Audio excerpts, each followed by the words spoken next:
Hi guys, so welcome to the first update video of this property. So you saw this after we purchased it and it was a right state. In fact, it is still a right state, but work has progressed. So I just thought I'd bring you along and show you what we've done.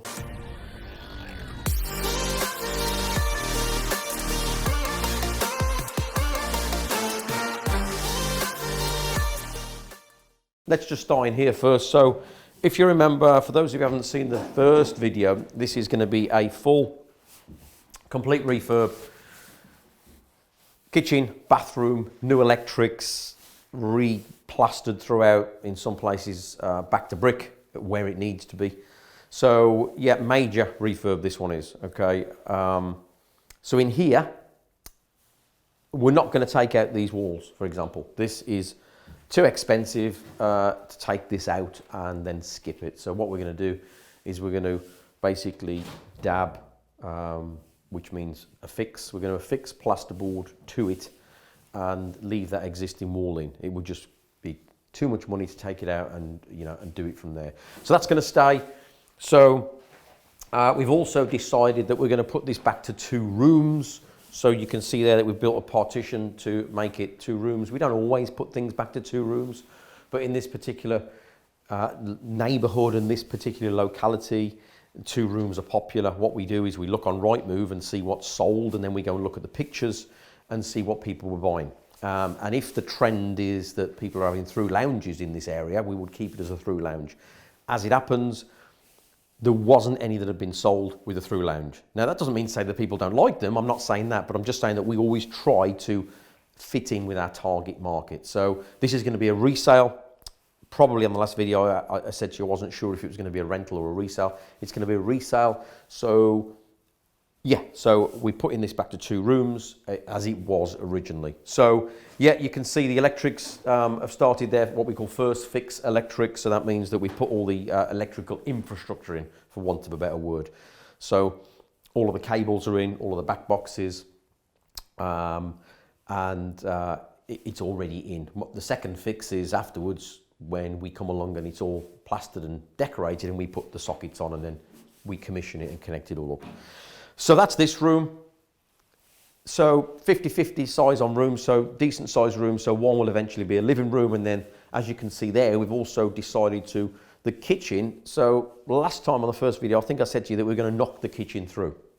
So we decided against that because it was going to be, again, too expensive. And remember, it's all about cost, guys. Whatever you spend is less money in your pocket. So if we're not going to get the uplift in value or the saleability by doing something, we won't do it. We don't just do things for the sake of it, okay? We don't build or refurb on emotion. We build and refurb on logic. So it all comes down to the numbers. It's a business, and I'd encourage you to treat, if you've started or you just started, I'd encourage you to treat it like a business. Don't get emotional. Very, very important when you're doing property refurbing. So as you'll see when we walk through, the kitchen was going to be opened up. We were going to knock the wall through, but we had lots of, I wouldn't say issues, but if we just go through and have a look. So we were going to take this wall out and we were going to open this kitchen up into a huge, big kitchen, diner, family room. But after I costed it out, it wasn't practical. We had lots of structural issues. We also had some drainage. Well, don't like to call them issues. Nothing is an issue. Anything can be done at a cost. But once I costed it out, it wasn't going to be worthwhile the cost for what the return was going to be on the sale. So we decided to keep the kitchen as it is, but to open it out, we've decided to take this one out. So you can see here, we've got, we've put a lintel across and we've opened this out. So this is going to be almost like a kitchen diner area. So this is going to be a lot more functional, and it'll look a lot better. There's no way we could have just kept it as a kitchen just like this with the wall here. I mean, no way, yeah? So we had to do something, but to do it that side would have cost far too much money, and we just wouldn't have got a return on our money. And remember, it's all about profit and all about the numbers.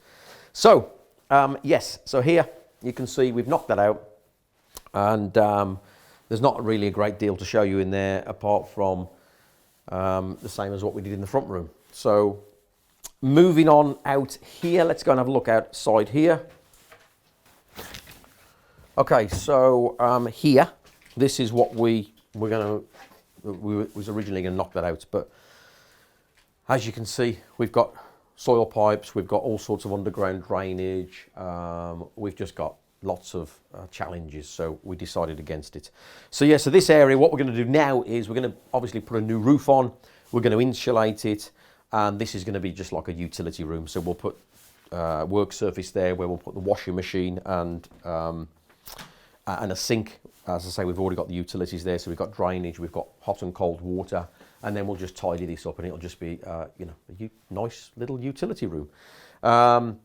The back area, we're not really going to spend too much money on because it is external to the house, so it's going to cost a lot of money to bring it to building reg standards and make it part of the internals of the house. So that bit there is really going to be just outside storage, well, inside but outside. It's going to be a storage area but not part of the main living space.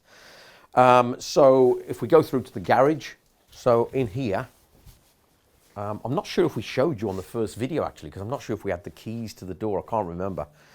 But here, this was an asbestos garage roof. So we had to pay a specialist company to remove the asbestos. So they've now removed that, and so now we're left with a garage that we can put back to a garage. So all we'll do in here is we'll just put, you know, double socket, a LED batten light in here, just a simple light. And then we're also going to partition half the garage off, and we're going to make that into an office, a small office. I took the decision that it's going to be better saleability with an extra little office downstairs, particularly with people working from home with the pandemic and things now. So and remember I said it's all about your research, guys, all about what does your market want.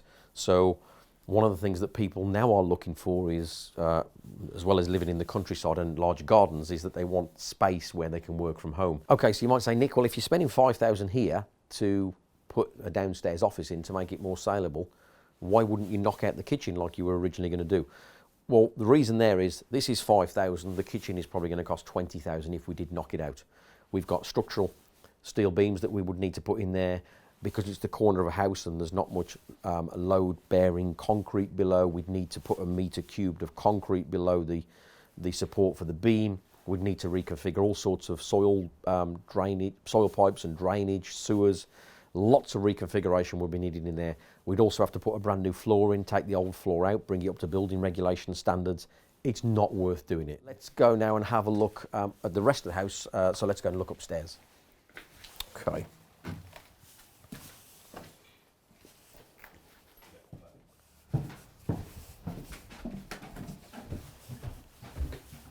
Okay, so not much been done on the staircase yet, but as you can see through the window, which is filthy, but the asbestos roof has been removed, as I mentioned earlier.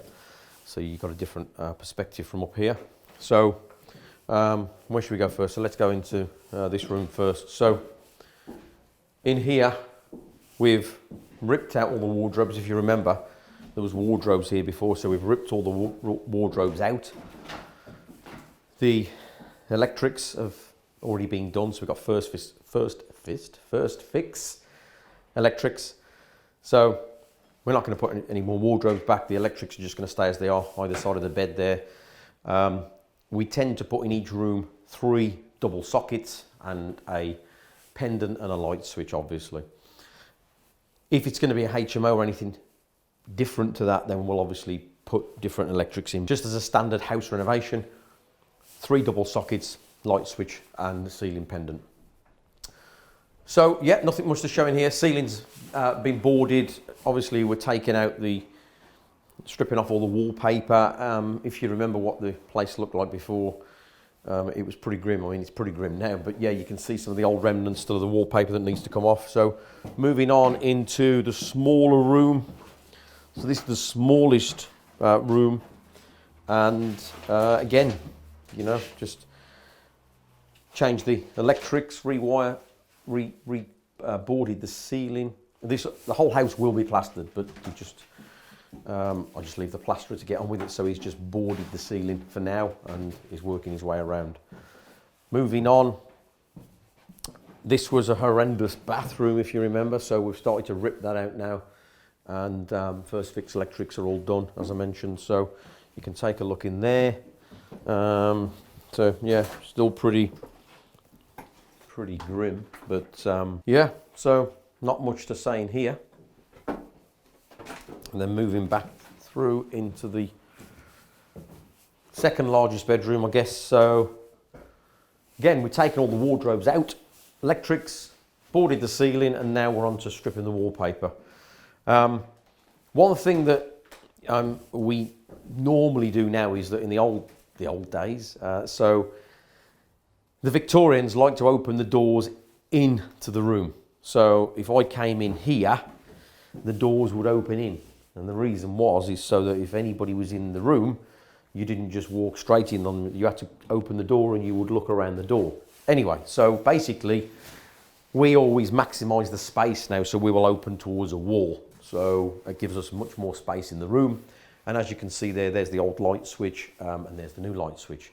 You might be asking what the difference in level is. Well, prior to the building regulations in the last 10, 15 years, I don't exactly know when it was, there was no limit on the height of the wall switch, which is why that one's higher. But now the wall switches have to be 1200 millimeters off the ground. So that's why the light switch is lower. So yeah, so again, not much for you to say in here. As I say, just a quick update video for you. So a lot of you have been asking how we've been getting on with certain projects, so just thought I'd come round and just update you. Okay, so that's the update on this property. I know that you're all going to say to me, costs, Nick. And the problem is I've got so many projects on the go that I don't want to give you the wrong costs. So I don't want to put the wrong costs on the video. So if I just tell you costs now, I might give you the wrong information. But I promise that I will try and do a video where we overlay the costs, even if it's at the end of the build, so that you can see exactly how much it costs. So guys, that's it. All that leaves for me to say, if I can get my words out, is don't forget to like and subscribe, hit that notification bell, and I'll see you on the next video. Thanks guys.